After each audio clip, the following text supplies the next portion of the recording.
तो dear friends, good morning. मैं हूं रमेश कुमार तिवारी और आज के इस वीडियो में हम चर्चा करेंगे कि यूपीएससी में आंसर राइटिंग कैसे किया जाए। तो आइए आगे देखते हैं कि किस तरीके से आंसर राइटिंग किया जाए। जो यूपीएससी में आंसर राइटिंग होती है उस कुछ 8-9 मानदंडों पर आधारित होती है। तो किस तरीके से यूपीएससी में एक अच्छा उत्तर कैसे लिखा जाए, इसको हम देख सकते हैं। यूपीएससी में सही उत्तर कैसे लिखें।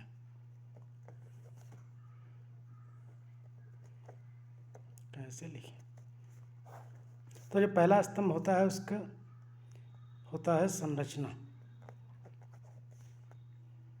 एवं संगठन। सबसे कठिन काम यही होता है, जो फर्स्ट स्टेज होता है, कि उसके बारे में क्या उसकी संरचना है, उसकी डेट आपको याद होनी चाहिए और उसका संगठन क्या है ये आपको पता होना चाहिए। कौन सी मिनिस्ट्री इसको ऑप्ट कर रही है या किस मंत्रालय द्वारा ये शुरू किया जा रहा है।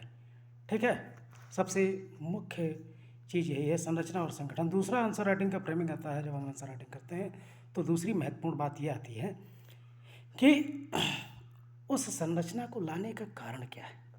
जो प्रॉपर इनिशिएटिव है, कोई योजना लॉन्च की जा रही है सरकार की तरफ से या कोई भी प्रॉपर इशू है, उसका कारण क्या है, कौन कौन से कारण हैं और ये क्यों उत्तरदायी होते हैं। कारण के बारे में आप आसानी से लिख ले जाते हैं। कोई नई इनिशिएटिव शुरू करने के पीछे क्या कारण हो सकता है।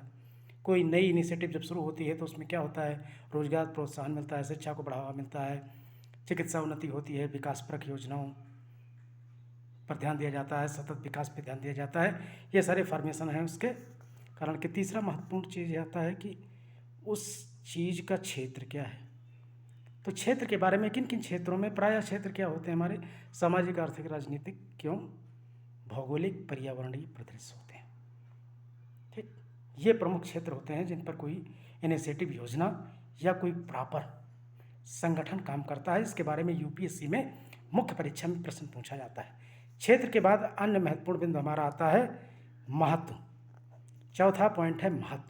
किसी चीज़ का इम्पोर्टेंस क्या है, उसका महत्व क्या है। तो आप ध्यान दीजिए कि महत्व जो होता है वो पहला तो विश्व के कल्याण के लिए होता है, दूसरा राष्ट्र के लिए, राज्य के लिए, और तीसरा जो चौथा कारण है हमारा वो ये है कि मानवता के कल्याण के लिए। तो आप 4-5 पॉइंट मेंशन कर लेंगे। तो अगर शॉर्ट आंसर की हम बात करें तो 5 मिनट में बहुत ईजिली आप, अगर फॉर्मेशन डेट नहीं पता है तो आप कारण, क्षेत्र और महत्व के बारे में लिखकर उस कॉन्सेप्ट के बारे में कुछ लिख सकते हैं मुख्य परीक्षा में। और पांचवा महत्वपूर्ण बिंदु हमारा आता है संरचना हो गया, कारण हो गया, क्षेत्र हो गया, महत्व हो गया, और क्या आता है,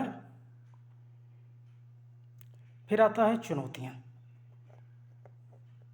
कौन कौन सी चुनौतियाँ हैं, उसके बारे में क्या चैलेंज होता है। कोई इनिशिएटिव स्टार्ट की जाती है तो सबसे पहली बात है कि उसकी सामुदायिक भावना में वृद्धि किया जाए। दूसरा क्या है, उसके लिए प्रॉपर फंड की व्यवस्था की जाए, मतलब आर्थिक सबलता उसको प्रदान किया जाए। लोगों के बीच उस इनिशिएटिव के लिए एक उचित कार्यनीति एवं कार्यप्रणाली का प्रसार किया जाए, लोगों में जागरूकता पैदा किया जाए।